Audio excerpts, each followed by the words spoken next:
अस्सलाम नाज़रीन, आप देख रहे हैं प्रोग्राम काशिफ अब्बासी के साथ। वजीर आजम पाकिस्तान के हुक्म पर उनके मावनीन खुसूसी और उनके एडवाइजर्स ने अपने असासे भी डिक्लेयर किए और अपनी शहरियत भी डिक्लेयर की, और उसके बाद एक शोर सा मच गया है हमारे मुल्क में ये शहरियतें देखकर, ये असासे देखकर। और उस शोर की बड़ी वजह शायद ऑपोजिशन खुद नहीं, इमरान खान साहब के उस वक्त की ऑपोजिशन के बयानात हैं जब वो ऑपोजिशन में थे और मुस्लिम लीग नून या पीपल्स पार्टी की हुकूमत थी। ये इन बयानात पर आते पहले जरा स्टेटस देख लें। बड़े दिलचस्प स्टेटस सामने आए हैं जो मामले ने खुसूसी और जो उनके एडवाइजर्स हैं, जुल्फी बुखारी साहब, बैरून मुल्क पाकिस्तानियों के जो मामले खुसूसी हैं, उनकी शहरियत पाकिस्तानी के अलावा बरतानिया की नेशनैलिटी भी है और उनके तमाम तर असासे बरतानिया में है। नदीम बाबर, मामले खुसूसी बराए पेट्रोलियम डिवीजन, उनकी अमरीका की शहरियत है, असासे उनके आपकी स्क्रीन पर मौजूद है। तानिया, मामले खुसूसी बराए डिजिटल पाकिस्तान, पाकिस्तान के अलावा कनाडा और सिंगापुर की नेशनल हैं। आगे और मामले खुसूसी हैं जिनकी अमेरिका की नेशनैलिटी है, पर डॉक्टर मोहित यूसुफ साहब, नेशनल सिक्योरिटी डिवीजन, ये मामले खुसूसी हैं वजीर आजम पाकिस्तान के, इनके पास रेजिडेंसी है अमेरिका की। शहबाज गिल साहब, मामले खुसूसी बराए सियासी रवाबित, green card America. Shahzad Qasim, मामले खुसूसी बराए पावर डिवीजन, आपके पास अमेरिका की शहरियत है, पाकिस्तान के अलावा असासे भी उनके अमेरिका में मौजूद हैं।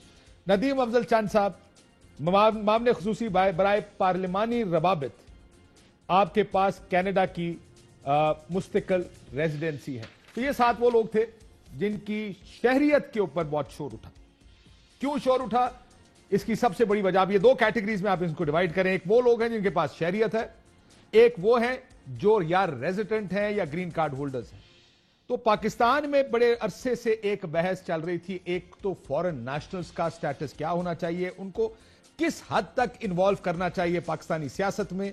जीना मरना पाकिस्तान है, अपनी कश्तियां जला कर आए, मुल्क के फैसले करने वालों के पास ड्यूअल नेशनैलिटी नहीं होना चाहिए। बड़ा क्लियर पोजीशन लिया प्राइम मिनिस्टर पाकिस्तान, आज के वजीर आजम और उस वक्त के ऑपोजिशन लीडर ने, क्योंकि उस वक्त कुछ लोग ऐसे आए जिनके पास ड्यूअल नेशनैलिटीज थी।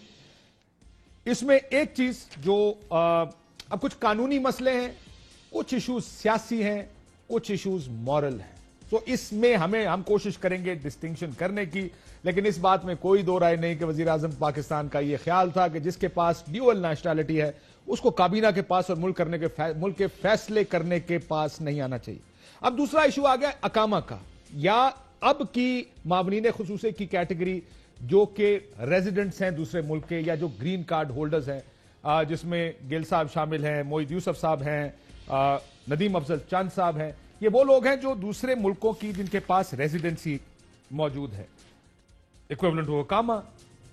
आपको याद होगा कि इकामा के ऊपर, और मैं ये भी बताता हूं कि सुप्रीम कोर्ट इन दोनों चीजों पर फैसले दे चुकी है। इकामा पर भी उन्होंने फैसला दिया और दोहरी शहरियत के मावने खुसूसी होने का जो स्टेटस है उस पर भी फैसला कर चुकी है। लेकिन जब वज़ीर आज़म साहब, तो ये पोजीशन थी उनकी अकामा की, और अकामा भी in lot of cases permanent residency के लिए इस्तेमाल होता है, और ज़ाहिर उसमें नौकरी भी, कुछ लोग नौकरी करते हैं, कुछ लोग नौकरी नहीं भी करते, लेकिन कागजों में सिर्फ परमानेंट रेजिडेंसी के लिए उसकी वजह से अकामा रखा जाता है। ये अमूमन गल्फ कंट्रीज में, सऊदी अरब में आप अकामे की बुनियाद पर वहां पर रह सकते हैं।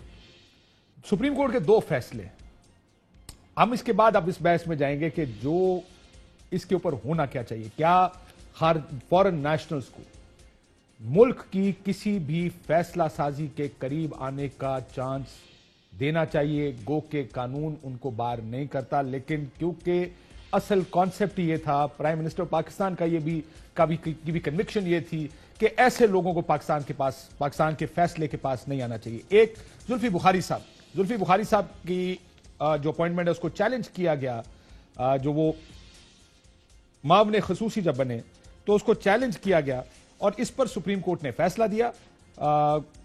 और ये असल मसला ये था कि क्या ड्यूअल नेशनल्स अहम हुकूमती पोजीशनें रख सकते हैं। इस पर सुप्रीम कोर्ट ने कुछ रिमार्क्स भी दिए थे जिनको इस केस में क्लैरिफाई भी किया गया मोअज़्ज़ज़ अदलिया की जानिब से। उन्होंने कहा कि हमने ये रिमार्क्स जरूर दिए थे लेकिन पाबंद नहीं किया किसी को, और ये कि 62-63 के नीचे नहीं आता। लेकिन ये एक फैसला था। दूसरा, ख्वाजा आसिफ साहब को, आपको वो याद है, नाकामे की बुनियाद पर नायल किया गया था। और एक फैसला भी ख्वाजा आसिफ साहब के फेवर में आया था कि इन्होंने डिक्लेयर किया है अपने अकामे को। अगर आपने डिक्लेयर किया है तो फिर ये सुप्रीम कोर्ट ने अलाउ किया था या उनको ओवरटर्न कर दिया था। आपको याद होगा मियां साहब को भी अकामा कहा गया, अकामा रखने पर सजा दी गई। उनको सिर्फ एसेट नॉन डिक्लेरेशन पर सजा मिली थी कि आपने जो तनख्वाह ली थी अपने बेटे से, जैसे कि मियां साहब कहते थे, वो जो तनख्वाह थी वो रिसीवेबल एसेट था जो आपने डिक्लेयर नहीं किया, जिसके ऊपर नाअहल किया गया था मियां साहब को सुप्रीम कोर्ट की बेंच की जानिब से 5 रुकनी जो पैनामा केस के दौरान हुआ था। बेसा फवाद